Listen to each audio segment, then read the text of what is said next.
Kakek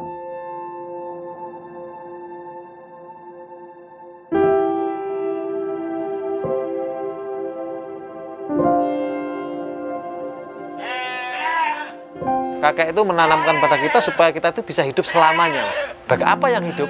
Kebaikan kita, amal kita, kan begitu. Jadi karena akikah itu bukan masalah hanya masakan enak, bukan hanya sate kulit, tapi masalah ibadah ritual yang memang itu diwakilkan, Mas. Jadi dengan modal di bawah 500.000 itu sudah per bulan ya pasti di atas 100 lah, Mas. Di atas 100 itu. Bisnis itu bukan masalah untung atau rugi, tapi masalah surga atau neraka. Artinya masalah kehidupan. Untung di dunia harus untung di akhirat. Yang patut selalu kita syukuri. Yang ketika nikmat itu kita miliki, Allah berikan kepada kita, maka semua nikmat-nikmat yang lain itu bisa kita gapai. Tapi ketika nikmat ini hilang, maka semuanya sirna. Itu adalah iman.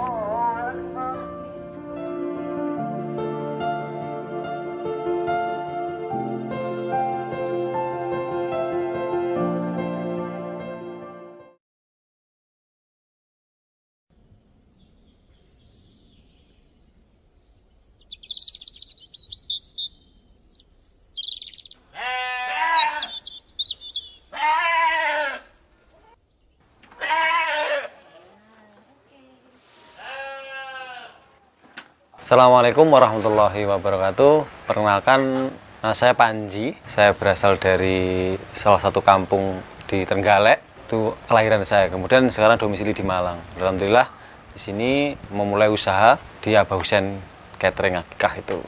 Jadi kenapa saya itu tertarik, mulai SD saya udah jualan, Mas, sebenarnya.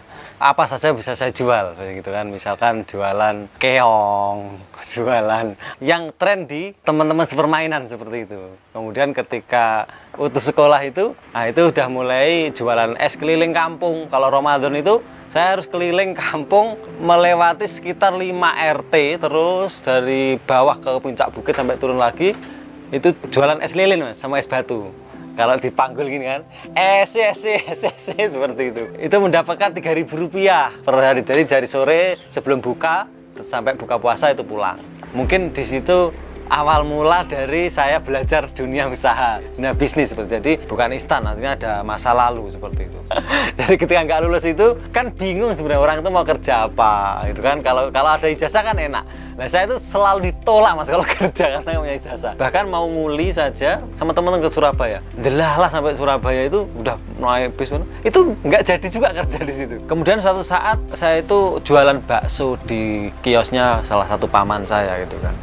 Dan saya juga nggak digaji, nggak digaji. Artinya sekedarnya lah. Yang penting saya udah belajar, saya seneng begitu. Seneng belajar, bisa jualan, seneng pokoknya. Akhirnya dalam waktu hampir 1 tahun. Dan itu juga semakin menambah mental saya dalam berjualan atau dalam berbisnis. Itu umuran SMP, Mas. Kemudian menginjak di umuran SMA kelas 1, itu saya ikut MLM yang sedang viral. Dan di situ saya mendapatkan pengajaran-pengajaran bagaimana berjualan, bagaimana kita itu menjadi seorang entrepreneur dengan modal apa adanya. Pernah jadi leader termuda di umuran itu, saya udah presentasi di mana-mana. Jadi dilatih bener-bener kayak kita itu dibuat nggak punya malu lah, gitu kan. Rai gedek, biasanya mau galak kan, rai gedek yang muka tembok siapapun kita juali kan begitu. Nah di situ alhamdulillah dapat kemampuan untuk bisa ngomong di depan publik dan sebagainya. Itu mungkin seumuran SMA. Kemudian setelah itu saya nggak nyaman di situ. Kayaknya bukan dunia saya, ini banyak dunia kamuflase di situ. Nah kemudian saya ke Malang.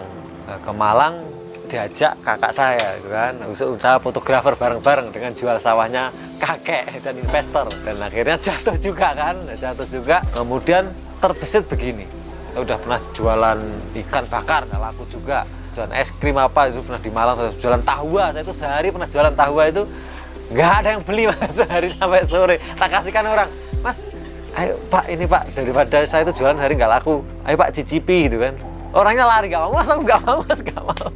Akhirnya terpikir, kita sharing dengan saya punya guru kakak saya, ya, kakak kandung, namanya Kang Sugih dikenal gitu. Nah, ayo kira-kira apa ya kita jualan barang yang sudah laku, kayaknya apa yang menarik. Nah, itu ada niat, kemudian baru suatu saat ditawari menjadi marketing di salah satu akikah yang lumayan besar di Malang. Nah, beliau juga panutan saya lah.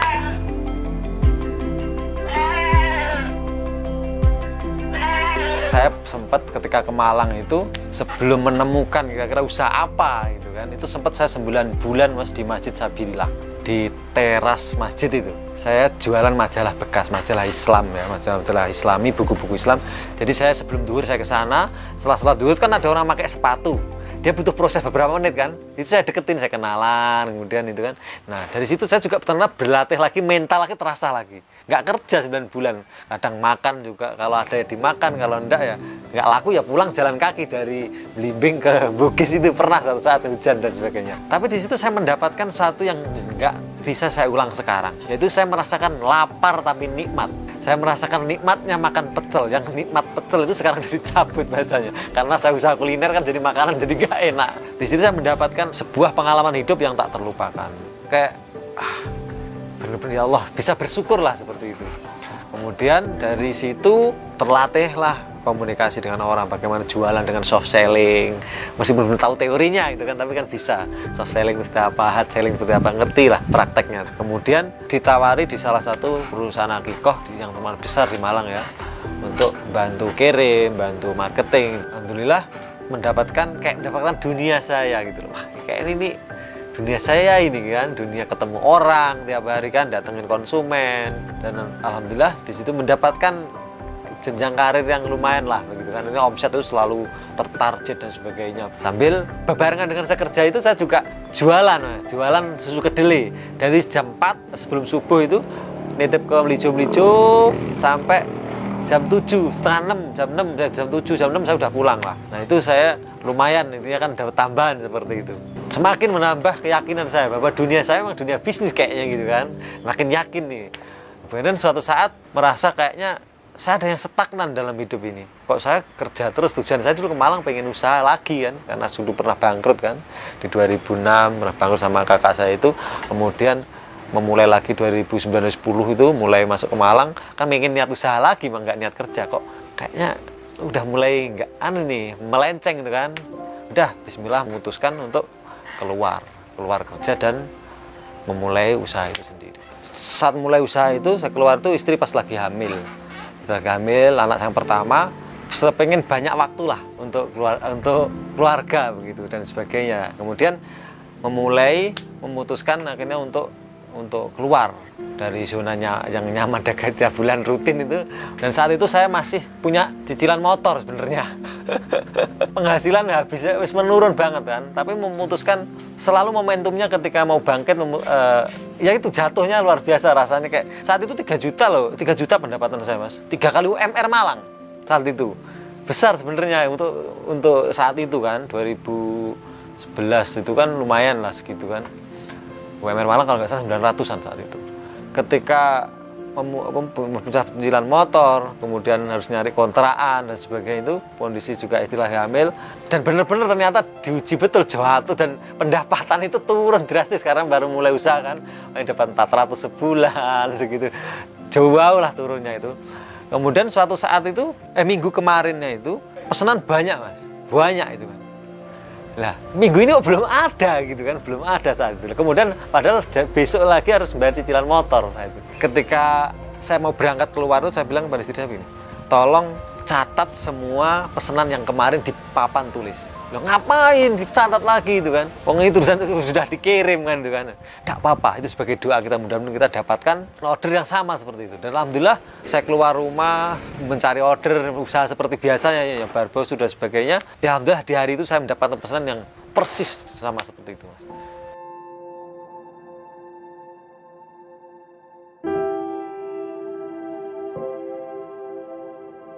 Ketika orang mau mulai usaha itu kan pasti bingungnya apa teman? Modal kan. Ketika kita bicara modal akhirnya bingung kan, modal apa untuk usaha begini kan. Nah, alhamdulillah karena dulu kita pengen usaha itu cari produk yang sudah laku gitu kan. Artinya alhamdulillah di Akikah Catering ini jawabannya. Karena orang pesen itu kan sudah bayar dulu, minimal DP separuh. Istilahnya sudah laku duluan lah gitu kan. Dan tidak ada sisa. Artinya yang kita jual itu, yang kita kirim itu sudah laku, yang kita masak itu sudah laku. Artinya risikonya kecil begitu loh, risiko kegagalannya kecil. Karena kita jualan sesuatu yang sudah dipesan orang. Kemudian berapa, kalau tanya berapa modalnya, itu saat itu kita 457.500 Mas. Jadi nggak sampai 500.000. Sama HP merek smartphone yang kotak kecil itu, hitam itu harga 50.000 itu HP-nya. Kemudian bahkan alamatnya di mana? Alamat saya nurut di salah satu guru saya lah, orang tua saya lah di Malang itu, nantinya yang selalu saya minta nasihat, minta pinjem tanam banner di situ gitu. Karena saat itu saya masih kos. Ketika modal sekian itu kan bingung kita kan, untuk apa sih sebenarnya modal sekian ini kan? Nah, ya untuk marketing, bikin brosur kan itu kan.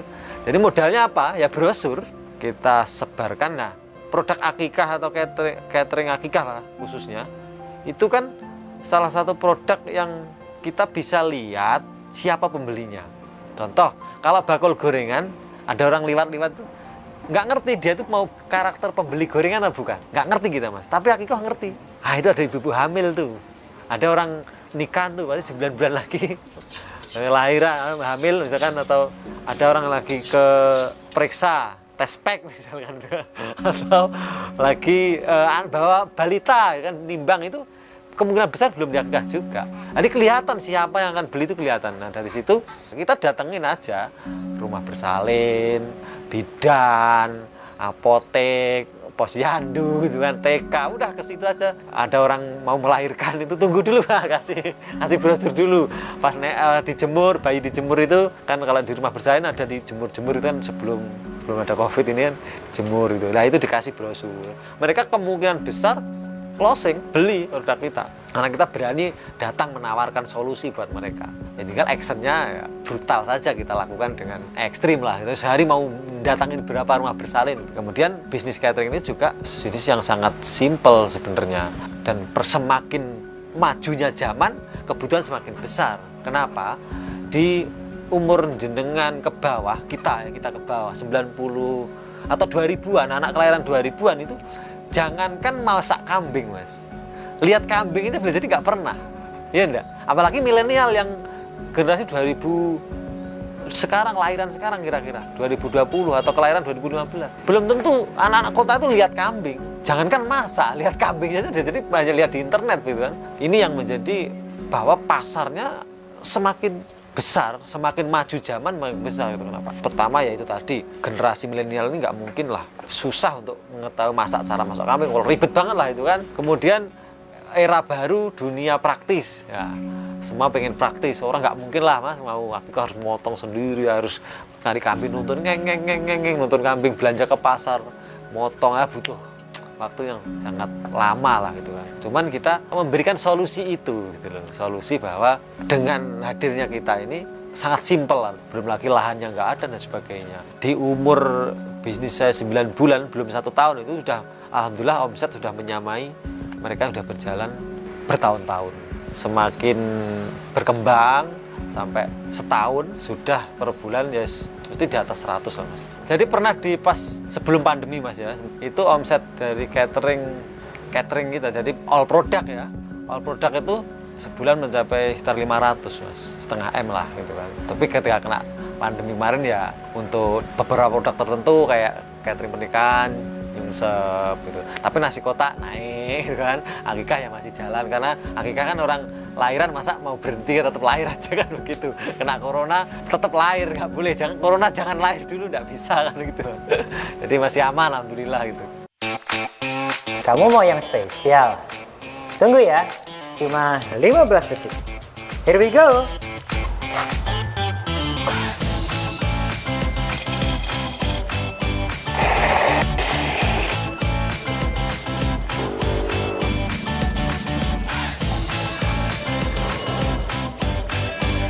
Betul sekali. Secepat itulah katalog bisnis online kamu sudah siap digunakan. Dari bisnis fashion, jasa desain, hingga otomotif. Dan yang paling kusuka, gratis. Yo, setelah katalog kita ready, pelanggan bisa langsung order melalui link website yang kita bagikan. Sambil mantai, orderan bisa terus kita pantau cuy. Promosi dan desain poster, gampang banget. Tinggal custom and share. Kembangkan bisnismu bersama Toko, aplikasi pembuatan website toko online gratis. Yuk gabung!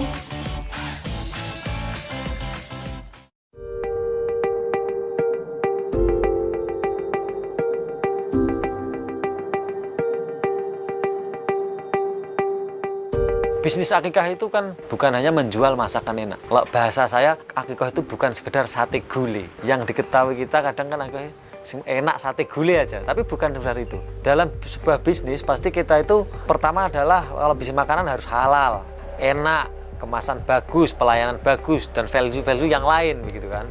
Akan tetapi dalam bisnis akikah itu, terutama akikah sendiri, produk saya yang akikah sendiri, karena itu yang pertama saya rintis ya, sebelum catering pernikahan dan sebagainya.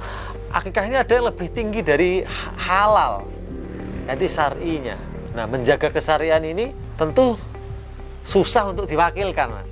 Maka kita harus harus bikin kandangnya, konsumen boleh lihat prosesnya, kemudian sampai di tataran kira-kira kambingnya seperti apa. Dengan perang harga yang seperti ini, dari dulu alhamdulillah saya berani mengambil pasar bahwa kalau ada yang lebih mahal saya selalu naik. Karena saya buka itu dulu, saya cari akikah di Malang, siapa yang paling mahal, saya di atasnya. Jadi begitu. Jadi memang langsung yang paling tinggi harganya. Kenapa? Yang pertama kalau jual mahal itu lebih enak sih sebenarnya kan. Karena ada syar'i tadi, yang syarat-syarat yang harus dipenuhi tadi. Karena akikah itu bukan masalah hanya masakan enak, bukan hanya sate gulai, tapi masalah ibadah ritual yang memang itu diwakilkan, Mas. Anak itu kan salah satu anugerah yang terbesar yang kita terima. Tentu kita pengen yang terbaik kan buat anak kita. Ini itu sama. Nah, di situ saya pengen memberikan yang terbaik buat anak saya. Nah, sama user-user saya juga harus begitulah. Harus mendapatkan yang terbaik dari akikah itu sendiri. Makanya harus ada kandang supaya konsumen kalau kesini udah mau pesan, lihat kandang, ya lihat Ibu, lihat aja ke kandangnya, pilih kambingnya sesuai dengan kriterianya misalkan. Saya punya prinsip begini, Mas. Sesuatu yang dilakukan tidak dengan 100% maka hasilnya 0. Artinya ketika kita mulai usaha, kita juga harus terbaik lah. Makanya slogan saya, persembahkan akikah terbaik. Setelah memenuhi syar'i, kan kambing tadi bicara syar'inya, Mas ya. Kedua, masakan enak. Masakan enak ini tentunya kita butuh chef yang handal kan. Nah, saya juga tidak main-main di sini gitu kan. Saya menghadirkan konsultan chef bintang 5 yang berpengalaman di hotel bintang 5, 2 chef sekaligus. Kenapa akikah itu harus transparan gitu kan? Karena akikah itu perintahnya adalah memotong 1 ekor kambing atau 2 ekor kambing, bukan 300 tusuk, gitu kan? Bukan 500 porsi, bukan 100 porsi, tapi lebih ke 1 ekor. Nah, makanya kita ada kandang. Kemudian ketika dipotong itu ya dipisah. Ini dagingnya Fatimah bin siapa misalkan gitu kan. Dagingnya ini nanti bawa ke tempat masak juga seperti itu. Ada tulisannya lah gitu kan. Sampai dikirim begitu. Dikawal betul di proses, jangan sampai tertukar. Jangan sampai kita motong bareng 10 ekor jadikan 1 kemudian dibagi rata. Ya kan tidak boleh kan gitu. Artinya harus dikawal betul. Prosesnya harus 1 ekor, ini 2 ekor, ini punya 1 orang ya ini. Kambing ini kan bukan barang yang diproduksi dengan cetakan. Artinya memang cari kambing, misalkan nih di kita itu misalkan ada paket 300 tusuk, kan 1 ekornya ada gulai 75 porsi. Nah, untuk memenuhi yang segini nih tentunya kan susah cari kambing yang pas kan, meskipun udah ditimbang hidupnya pun. Nah, setelah praktek ternyata juga bisa jadi lebih. Nah, kelebihan ini bagaimana? Kalau lebih 300 tusuk, udah tambahkan ke gulai selesai. Tapi targetnya harus tercapai 300 tusuk, baru sisanya nggak boleh disimpan, dikirim semua, Mas gitu kan. Masuk mungkin kakinya, kalau memang konsumen mau ya sudah. Jadi memang bagaimana berusaha menjaga itu. Yang paling penting itu, Mas, karena akikah itu adalah prosesi ibadah mulia yang harus dilakukan dengan cara transparan dan terbaik lah seperti itu. Kenapa saya putus sekolah itu bukan karena saya nggak berprestasi ya. Artinya memang sebenarnya saya peringkat 1 kalau melihat rapot saya mungkin saat main ke rumah saya. Pernah misalkan nggak belajar, mungkin malas dapat peringkat 2, tapi nggak pernah di bawah angka 3. Bahkan saya pernah di SMP ketika detik-detik saya keluar SMP kelas 2 itu, saya dapat peringkat 3, saya itu nggak ikut ujian, dapat peringkat 3 karena mengacu pada yang sebelum-sebelumnya kan begitu. Jadi alasannya apa sih? Kalau biaya bisa jadi, tapi gini, Mas, saya dulu lumayan mungkin arek nomor udah ngelecep lah, dablek gitu kan, males sekolah tuh senengnya berangkat sama pulang kan gitu. Kemudian jauh, Mas, sekolah saya benar-benar jauh. SMP itu kalau saya ceritakan ya, SD saya jalan kaki jelas lah SD. Nah, SMP itu dari rumah itu sekitar 15 kilo dan itu naik sepeda ontel, Mas. Tapi ada jalan kakinya gitu loh. Yang 1,5 kilo atau 2 kilo itu 2 kiloan itu jalan kaki dulu. Karena rumah saya kan di puncak gunung dan jalannya setapak itu dulu. Kalau sepatu dicangking, kalau dicangking nggak diangkat di jinjing gini, seminggu hancur sepatu itu. Jadi disenjing dulu turun, kemudian setelah turun ke bawah, baru sepeda ontel ngambil di tempat penitipan. Harus pakai sepatu dipakai, baru naik ontel sejauh sekitar 15 kilo ke sekolah itu. Makanya datangnya saya selalu lebih awal gitu kan. Mungkin itu kenapa berprestasi karena jauh. Dan akhirnya kerasa capek sekolah kan. Kemudian karena dablek juga, orang tua juga tidak mampu juga banyak. Akhirnya wis sekolah wis ngeluh gitu kan, wis pokoknya pusing gitu kan. Maka sekolah wis ya wis lah. Cek mas gue sing kuliah begitu kan. Jadi sebenarnya saya mudah melahap materi-materi itu mas, materi sekolah atau apa itu kan. Mungkin Allah menitipkan itu gitu ya. Bacaan-bacaan saya itu sudah banyak yang bacaan-bacaan dikasih juga minta dapat dari teman atau dikasih kakak-kakak yang sudah sekolah itu. Contoh misalkan di usia SD saya sudah membaca bagaimana menjadi pribadi berpengaruh di dunia. Itu bacaan SD, anak SD yang tidak lazim kan begitu. Kemudian ada buku Rich Dad Poor Dad Robert Kiyosaki. Itu SD sudah saya baca mas begitu.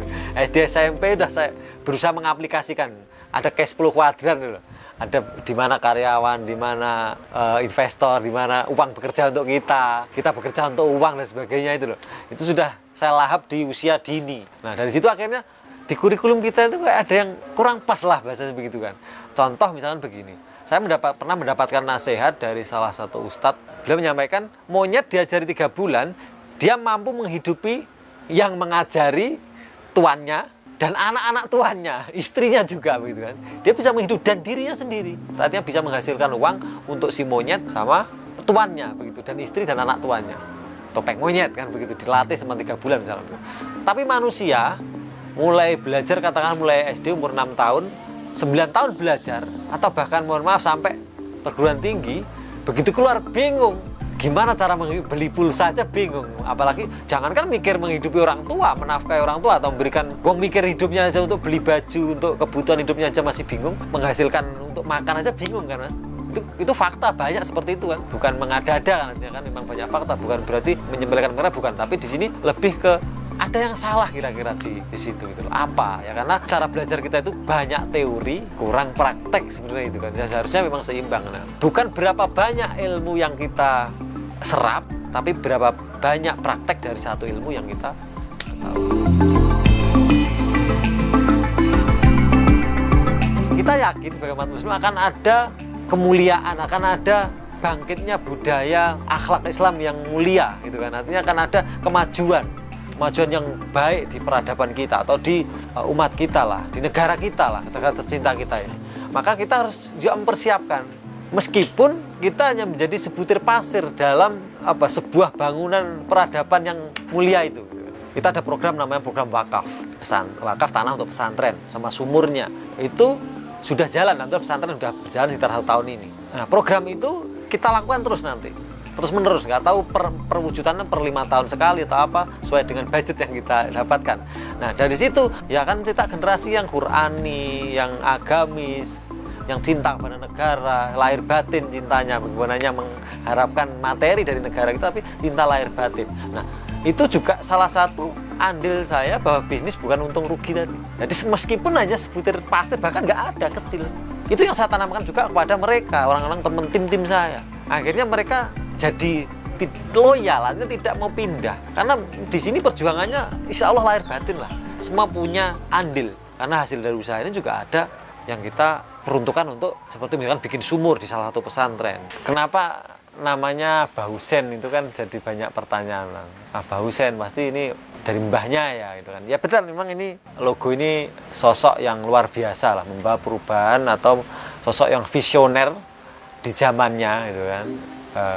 Karena zaman saat itu juga belum ada teknologi gitu kan. Jadi kakek itu selalu punya pemikiran yang panjang, berpikir 100 tahun gitu. Bahkan lebih dari itu. Bahkan yang kalau saya tangkap itu, kakek itu menanamkan pada kita supaya kita itu bisa hidup selamanya mas. Apa yang hidup? Kebaikan kita, amal kita kan begitu. Kakek itu di umur yang sudah tua pun beliau itu masih nanam. Misalkan ada orang bikin musola itu misalkan, atau masjid itu, dilihat dulu daftar siapa. Saya terakhir aja mas, nanti siapa yang paling besar, dia 10 kali lipat dari yang paling besar. Dia punya seperti itu. Jadi karakter itu nancep banget di luar kita. Artinya bagaimana membuat kita bisa hidup selamanya. Itu yang saya tangkap seperti itu, yang diajarkan kakek saya. Jadi memang sosok yang luar biasa. Ada nikmat yang patut selalu kita syukuri. Yang ketika nikmat itu kita miliki, Allah berikan kepada kita, semua nikmat-nikmat yang lain itu bisa kita gapai. Tapi ketika nikmat ini hilang, maka semuanya sirna. Itu adalah iman. Nah, untuk menanamkan iman yang kuat, tentunya kan harus belajar spiritual ke ustadz, guru, dan sebagainya kan. Belajar ke ustadz-ustadz yang kompeten. Praktisnya, setelah tim-tim saya itu kuat secara keimanan, akhirnya doanya kan sama, teman-teman, doanya sama. Kemudian ya paling tidak membantu marketing langit lah, membantu kesuksesan dari jalur langit. Nah, ini yang memang selalu saya tanamkan kepada orang-orang tim-tim saya itu ketika masuk kerja di sini. Kapan mau cari duit jangan di sini, gitu kan. Kan di sini gajinya biasa saja, ini UKM gitu kan, bukan BUMN. Ini UKM gajinya dikit. Tapi kalau kita belajar bersama-sama, ayo. Saya juga bukan latar pendidikan yang tinggi, sampai juga sama. Kita belajar bareng, ya kita aplikasikan langsung lah. Bukan berapa banyak ilmu yang kita serap, yang kita pelajari, tapi berapa banyak praktek dari satu ilmu yang sudah kita kuasai. Mungkin itu kuncinya, Mas. Assalamualaikum warahmatullahi wabarakatuh. Kita pulang. Udah cukup kan?